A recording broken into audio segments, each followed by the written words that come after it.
আমার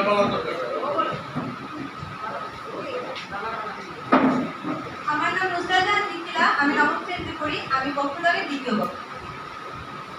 আসসালামু আলাইকুম, আমার নাম ফারিয়া প্রিন্সিপা, আমি নবম শ্রেণীর একজন শিক্ষার্থী। আমার রোলটায় আমি এখানে গণতন্ত্রের দায়িত্বটি পালন করছি।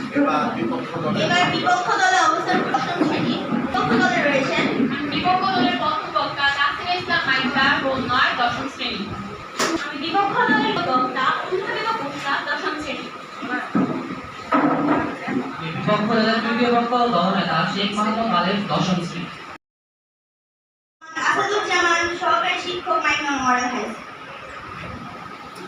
বিজ্ঞ বিচারক মণ্ডলী বিতার্কিকদের যে সকল বিষয়ের উপর নম্বর প্রদান করবেন তা হল যুক্তি খণ্ডন এবং প্রয়োগ 5, তথ্য ও তথ্য পরিবেশনা 10, ভাষার ব্যবহার এবং উচ্চারণ 5, উপস্থাপনা 5। এবছর বিষয়ে পুরুষতান্ত্রিক শাসন ও মানুষের মানসিকতা দায়ী। পুরুষতান্ত্রিক চিন্তাভাবনা ও নারী ঘরে বাইরে যে কাজ করলে নারীরা আসলে কঠিন হয়ে ওঠে।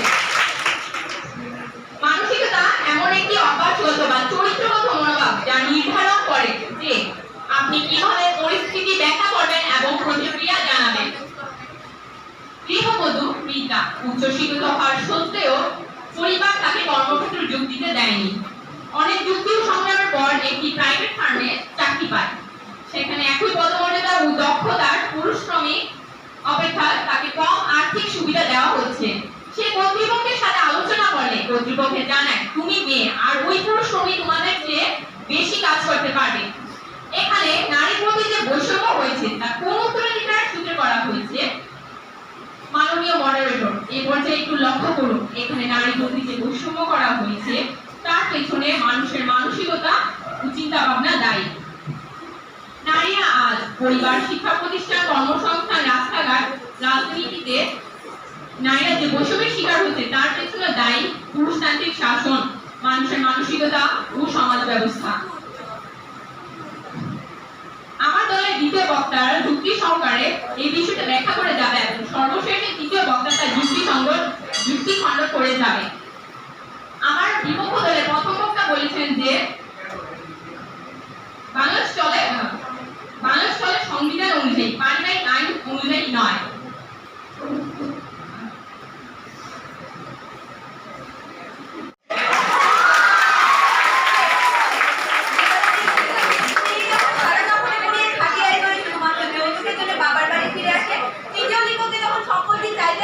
জটিল পরীক্ষার মাধ্যমে প্রমাণ করতে হয় সে নারী না পুরুষের বৈশিষ্ট্য বেশি ধারণ করে, তখনই বোঝা যায় আমার লাখো শহীদের রক্তের দামে কেনা সোনার বাংলায় আজ জেন্ডার অসমতার কারণ কতটা তুঙ্গে। তখন মনে পড়ে যায় শ্রীলঙ্কা বোভারের উক্তি, one is not born a man but becomes a man. Bangladesh সংবিধান সংশোধিত হলেও আর স্বাধীনতার 53তম বছরে এসেও 1961 সালে অর্থাৎ পাকিস্তান আমলে প্রণীত উত্তরাধিকার আইন অনুযায়ী সম্পত্তি বন্টন হচ্ছে যা বৈষম্য। যেখানে সংবিধানের সব আইন মেনে দেশ চলছে সেখানে কেন সম্পত্তি বন্টন পারিবারিক আইন মেনে হবে, সেটা আমার প্রতিপক্ষ দলের কাছে প্রশ্ন। আশা করছি আপনারা উত্তরটা দিয়ে যাবেন। দারিদ্র, বাল্যবিবাহ, বহুবিবাহ, অশিক্ষা, অসমতা, নারী নিপীড়ন, ব্রোকেন ফ্যামিলি, নিরাপত্তা ইত্যাদি ইত্যাদি সবগুলোই কিন্তু জেন্ডার বৈষম্যের একটি ফলাফল। কখনো এগুলো এর কারণ নয়, এটি মাথায় রেখে বিতর্ক করবে। আজকে মুক্তিযুদ্ধের সেবা বাস্তবায়ন এবং নারী নির্যাতন ও বাল্যবিবাহ রোধ করবে উত্তরাধিকার আইনে নারী সমান অধিকার প্রতিষ্ঠা প্রয়োজন। এটি অবশ্যই খেয়াল রাখবে। লক্ষ্য করুন, আমি এদেশের একজন সচেতন নারী। আজকে সচেতনতার প্রসঙ্গ অবশ্যই উঠবে। আমি আমার পাওনা আদায়ে বদ্ধপরিকর, কারণ আমি সচেতন। আর রাষ্ট্রীয় প্রেক্ষাপটে অসামঞ্জস্যপূর্ণ আইনের বিরুদ্ধে আমি সচেতন। নাগরিক রাষ্ট্র বলতে পারছি কারণ বাংলাদেশ সংবিধানে 26(1) ও 26(2) অনুযায়ী বলা হয়েছে যে মানবাধিকারের সঙ্গে সামঞ্জস্যপূর্ণ নয় এমন সকল আইন পরিবর্তন করে ফেলা হবে। আর যদি আমার আইনে থাকে যে নারীকে পুরুষকে সমান সম্পত্তি দিতে হবে, তখন কিন্তু আমি এটার বিরুদ্ধে প্রতিবাদ করতে পারবো। অন্যথায় সচেতন হয়ে আমার কোনো লাভই নেই এখানে।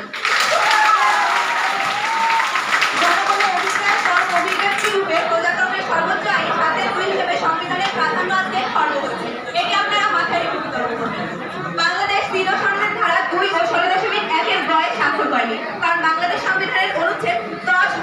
26/27/28 অনুযায়ী নির্যাতনের সাথে সাংঘর্ষিক এবং রাষ্ট্র পরিচালনার মূলনীতির সাথেও এটা সাংঘর্ষিক।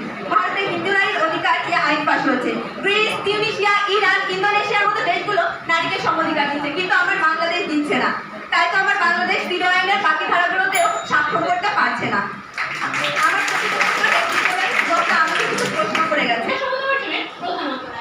আমার বিপক্ষ দল আমাকে প্রশ্ন করে গেলেন যে যৌতুকের কারণে নাকি উত্তরাধিকার আইন এবং সমাজের বিভিন্ন প্রচলিত প্রথার কারণে উত্তরাধিকার আইন প্রধান নয়। তারা কিভাবে এটি বলতো? তারা তো আমাদের পক্ষে কথা বলে কেন মাননীয় মডারেটর? আমরা তো দাবি করেছি যে যৌতুক প্রথা আছে আমাদের সমাজের প্রধান অন্তরায়, যেটা সমাধান নয়, প্রধান অন্তরায় আমাদের সমাজ ব্যবস্থা এবং সমাজের মানুষের মানসিকতা। মাননীয় মডারেটর, আমি আমার দলের বিপক্ষে করছি এবং আজকে যুদ্ধে যাব, প্রমাণ এগিয়ে যাব, আমরা আমাদের দলের পক্ষে আছি। আমি আমার সমাজে একজন সাধারণ নারী। শৈশবের বেশিরভাগ সময় কেটে যেত পাড়ার ছেলেমেয়েদের সাথে খেলাধুলা করে। শৈশবে যে সময় খেলাধুলায় ব্যস্ত, তখন সমাজ আমার শৈশব থেকে কৈশোরে পদার্পণের সাথে সাথে আমার উপর চাপিয়ে দিয়েছিল সমাজের বিভিন্ন নিয়ম কানুন এবং আমার জীবন থেকে কেড়ে নিয়েছিল আমার জীবনের ক্ষুদ্র ক্ষুদ্র স্বাধীনতাগুলোকে এবং আমার জীবনে আমার গলায় ঝুলিয়ে দিয়েছিল একটি বড় সাইনবোর্ড যাতে লেখা আছে বড় করে তুমি মেয়ে। সমাজ আমাকে প্রতিটা পদক থেকে বুঝিয়ে দিচ্ছে আমি একজন মেয়ে, আমাকে মেয়ের মতোই থাকতে হবে। এখানে উত্তর